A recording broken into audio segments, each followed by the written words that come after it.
Sud Formadia, l'école de la radio à Toulouse. Salut à tous, il est midi sur Sudfo, la web. Tout de suite, l'heure de retrouver les infos de la mi-journée. Avec tout d'abord, en premier titre, nous aurons l'affaire Blatini. Ensuite, nous parlerons aussi de BFM TV qui joue à Cacher. Et aujourd'hui, ce n'est pas la Saint-François, mais il en est question aussi. On commence tout de suite avec toi, Fabien. Il est question de ballon rond.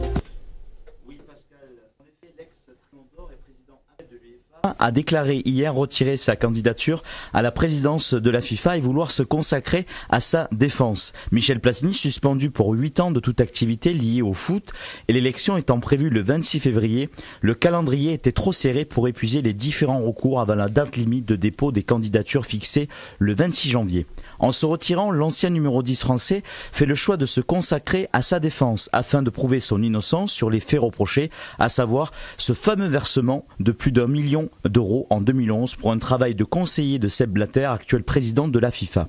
Pour Platini, cette somme serait un reliquat de salaire payé sur la base d'un contrat oral. En revanche, la justice interne de la FIFA y a vu, elle, un conflit d'intérêts, abus de position et gestion déloyale.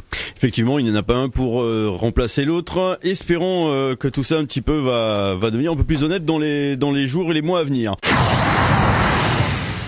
Cédric, les otages sont refroidis par BFM.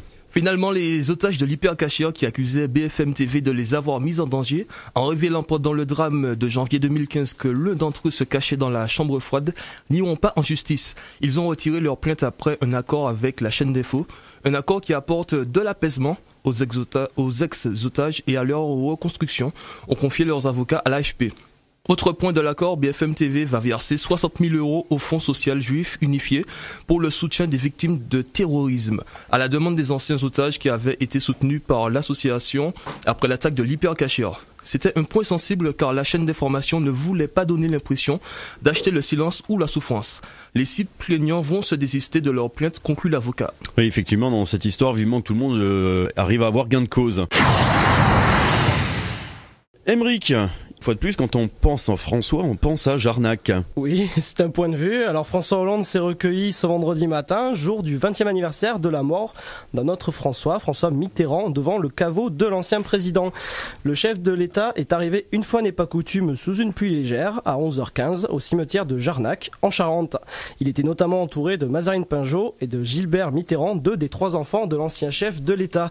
Le président a observé 1 minute de silence avant de saluer quelques mitterrandistes historiques présents sur place, Jack Lang, l'ex-ministre de la Culture, l'homme d'affaires Pierre Berger, des anciens collaborateurs comme Elisabeth Guigou et Hubert Védrine, et Frédéric Mitterrand, neveu de l'ancien président. François Hollande a quitté les lieux quelques instants plus tard pour se rendre à la maison natale de François Mitterrand, à quelques centaines de mètres de là.